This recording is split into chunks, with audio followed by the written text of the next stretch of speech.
জামালপুর ও নান্দিনা বাজারের মুসলমানেরা, শিক্ষিত সমাজেরা বলো, আমার মাওলার কোরআনে কোনো ভুল আসেনি? আল্লাহর কোরআনে জান্নাতের বয়ান, জাহান্নামের বয়ান আসেনি? কে জান্নাতে যাবে, কে জাহান্নামে যাবে, তাও আমার আল্লাহ কোরআনে বলে দিলেন। ইন্নাল আবরারা লাফি নাঈম ওয়া ইন্নাল ফুজ্জারা লাফি জাহিম।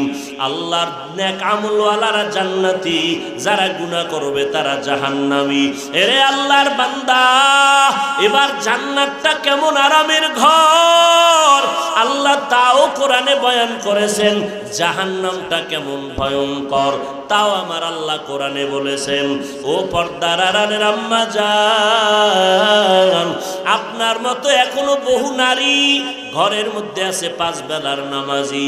আপনাদের এত মর্যাদা মদিনার নবী দিয়ে গেলেন, আল্লাহ দিয়ে গেলেন। দুনিয়ার কোন ধর্মে নারীর মর্যাদা দিতে পারে নাই। সব ধর্মের মধ্যে নারীর উপরে জুলুম করেছে, অত্যাচার করেছে। একমাত্র ইসলাম ধর্মের দ্বারা নারীর সম্মান অক্ষুণ্ণ করেছে। ও পর্দার আম্মা জানেরা, আপনারা নবীদের মা, সাহাবায়ে কেরামের মা, আউলিয়ায়ে কেরামের মা, বড় বড় বড় বড় সন্তানের মা। আপনারা এসপি সাহেবের ব্যবহার ভালো, ডিসি সাহেবের ব্যবহার ভালো, ওসি সাহেবের ব্যবহার ভালো, চেয়ারম্যান এমপি সাহেবের ব্যবহার ভালো। খোদার কসম, এই ভালো ভালো যত বলো রে বাবা, এই সব ভালোর পেছনে আছে মায়ের কলিজা ভাঙ্গা অবদান। মায়ের আদর্শ ভালো, এই কারণে ওসির ব্যবহার ভালো, ওর মা ভালো এই জন্য ডিসির ব্যবহার ভালো, মায়ের আদর্শ ভালো এই জন্য চেয়ারম্যানের ব্যবহার ভালো। এরে পর্দার আড়ালের আম্মা জান, আপনাদের ভালোর কারণে সন্তান ভালো, আপনাদের চরিত্র খারাপ হওয়ার কারণে সন্তান খারাপ। ও যুবকেরা, ওই মা বাবার দোয়া ছাড়া আগাইতে পারবা না। ও পর্দার আড়ালের আম্মা জানেরা, সন্তানটাকে ডাক্তার বানান আলহামদুলিল্লাহ, সন্তানটাকে ইঞ্জিনিয়ার বানাইয়েন আলহামদুলিল্লাহ। দোয়া করে গেলাম সন্তানটারে প্রফেসর বানাবেন আলহামদুলিল্লাহ। তবে অনুরোধ, আপনার সন্তানটাকে বেয়াদব বানাবেন না। আপনার সন্তানের ব্যবহারে যেন কখনো আলেমরা কষ্ট না পায়।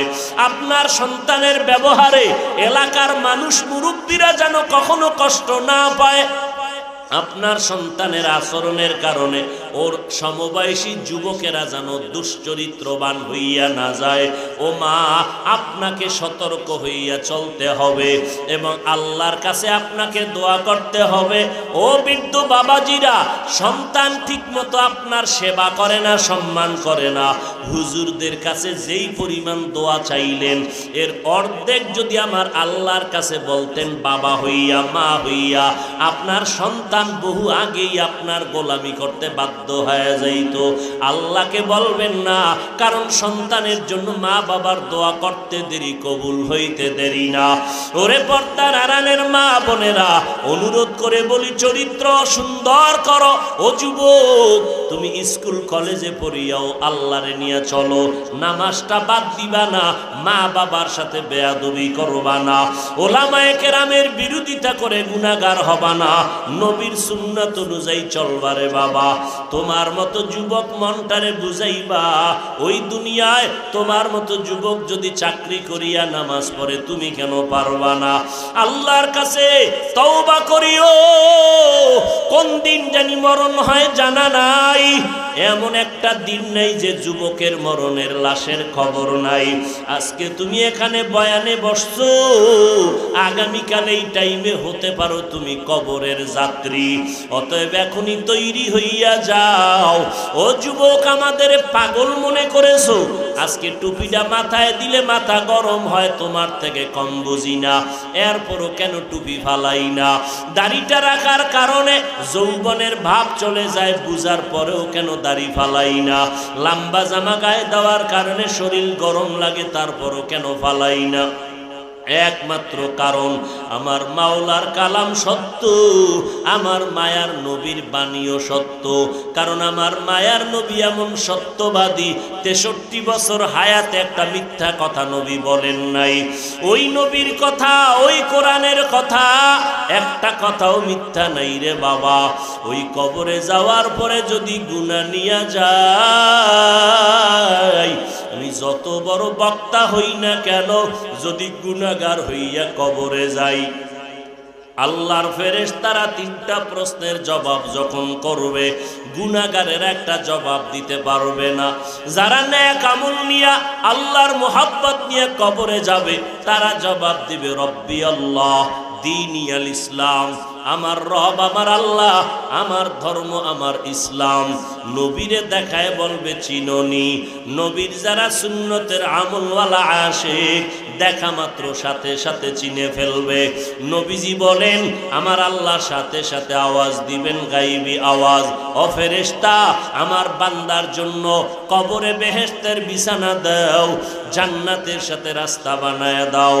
আল্লাহ না করুন নবী বলেন যারা তওবা না করিয়া গুনাহগার হইয়া বেনামাজি হইয়া কবরে যাবে, একটা প্রশ্নের জবাবও তারা দিতে পারবে না।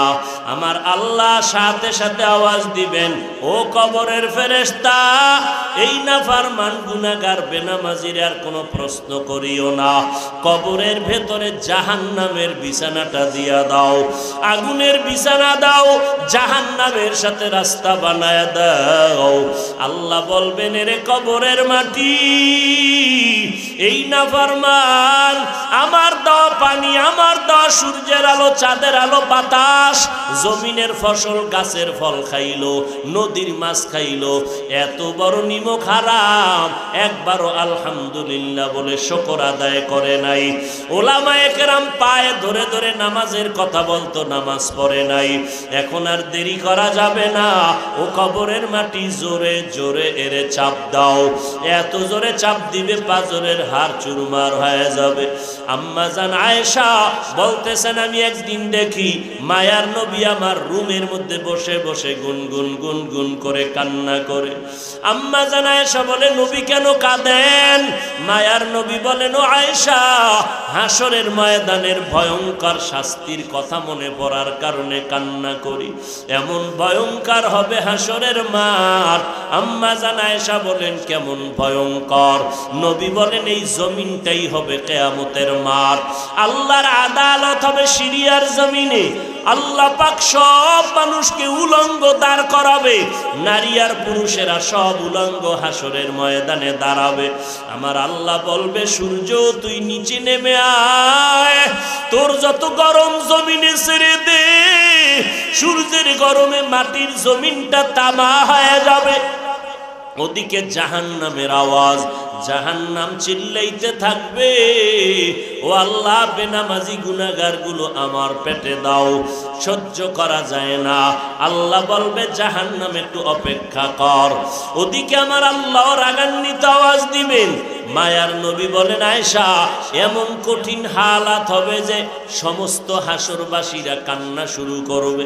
এমন কি যে সমস্ত নবীদের কোনো গুনাহ নাই, নবীরাও পর্যন্ত কান্না শুরু করবেন।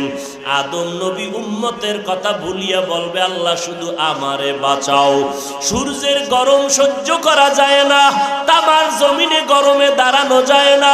মূসা নবী কাঁদবেন আল্লাহ আমারে বাঁচাও। ইব্রাহিম নবী কাঁদবেন আর বলবেন আল্লাহ আমারে বাঁচাও। ঈসা আলাইহিস সালাম কাঁদবেন আর বলবেন আল্লাহ আমারে বাঁচাও। আম্মা জান আয়েশা বলে নবী তখন আপনি কি করবেন? আপনি তো দোজাহানের নবী। মায়ার নবী বলেন ও আয়েশা আমি তখন মাকামে মাহমুদে আমার মালিকের দরবারে সেজদায় পড়িয়া যাব। সেজদায় পড়িয়া বলবো আল্লাহ আমার উম্মতের বাঁচাও, আমার উম্মত গুলো বাঁচাও, আমার একটা উম্মত যেন জাহান্নামে ঢুকিয়া না যায়, আমার একটা উম্মত জাহান্নামে গেলে আমি মুহাম্মদ জান্নাতে যাব না। ও নবী, তখন কান্নার পরে কি হবে? নবী বলেন আমার আল্লাহ তখন আমাকে আদেশ দিবে, নবী আর কাঁদবেন না, মাথা উঠাইয়া দেন, আপনার উম্মতের আমি জাহান্নামে দিব না, আপনি বাসিয়া বাসিয়া জান্নাতের দিকে নিয়ে যান। আম্মা জান আয়েশা বলে নবী, কোটি কোটি কোটি মানুষের মধ্যে আপনার উম্মতগুলো কেমনে বাছাই করবেন? আমার মায়ার নবী বলে আয়েশা, আমার উম্মত যারা ওযু বানাইয়া 5 বেলার নামাজ আদায় করেছে, ওদের ওযুর অঙ্গগুলো কিয়ামতের ময়দানে নূরের আলোতে ঝলমল করতে থাকবে। আমি নবী দেখা দরিয়া দরিয়া নিয়া হাউজে কাউসারের সামনে দাঁড় করাইয়া আমি নবী নিজের হাতে কাউসারের পানি পান করাবো। ও আল্লাহর বান্দারা, ওই দিন যদি আল্লাহর নবী বলেন আমার উম্মতের আমি লাইনে দাঁড় করায় যখন কাউসারের পানি দিব, দিতে দিতে দেখবো হঠাৎ করে একটা পর্দা পড়ে গেছে মাঝখানে, আমি বলবো ফেরেশতারা পর্দা দিলা কেন? আমার উম্মত তো এখনো লাইনে দাঁড়ানো। ফেরেশতারা বলবে আল্লাহর নবী, এই উম্মত আপনার উম্মত না। বলে কেন? বলে আপনি দুনিয়া থেকে বিদায়ের পরে এরা নামাজ পড়ে নাই, আপনার সুন্নতের জবাই করেছে। নবী বলবে তাই যদি হয় এরগো আমার দরকার না, তোরা ভেগে যা, আমি তোদের নবী না, তোরা আমার উম্মত না। ওরে যুবক, আল্লাহ যদি ওই নবী যদি ওই কথাটা তোমার আমার কপালের দিকে বলিয়া ফালায়, বলো বাবা ওই দিন তোমার উপায় কি হবে, আমার উপায় কি হবে? অতএব আল্লাহর দরবারে এখনো সময় আছে, তওবা করে কান্না করো। মরিয়া গেলে যাবা, হায়াতের মালিক আল্লাহ, ইজ্জতের মালিক আল্লাহ, রিজিকের মালিক আল্লাহ। আর কখনো নামাজ ছাড়বা না, বেপরদায় চলবা না, মা বাবারে কষ্ট দিবা না, নবীর তরিকার বাইরে চলবা না। মরিয়া গেল আর নামাজ বাদ দিবা না রে বাবা। স্কুলে পড়ো, কলেজে পড়ো, চাকরি করো, ব্যবসা করো, মা বাবার দোয়া নিয়ে চলো।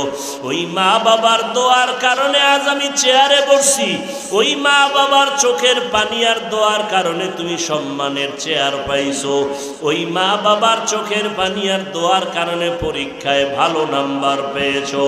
ওই মা বাবারে কাঁদাইও না রে যুবক। ওই মা বাবারে যদি কেউ হারাইয়া কবরে রাখো, 2 ফোঁটা চোখের পানি ছেড়ে কান্না করো, আল্লাহর দরবারে দোয়া করো, মা বাবার জন্য দোয়া করো, যারা বেঁচে আছে তাদের কাছে গিয়া দোয়া নাও।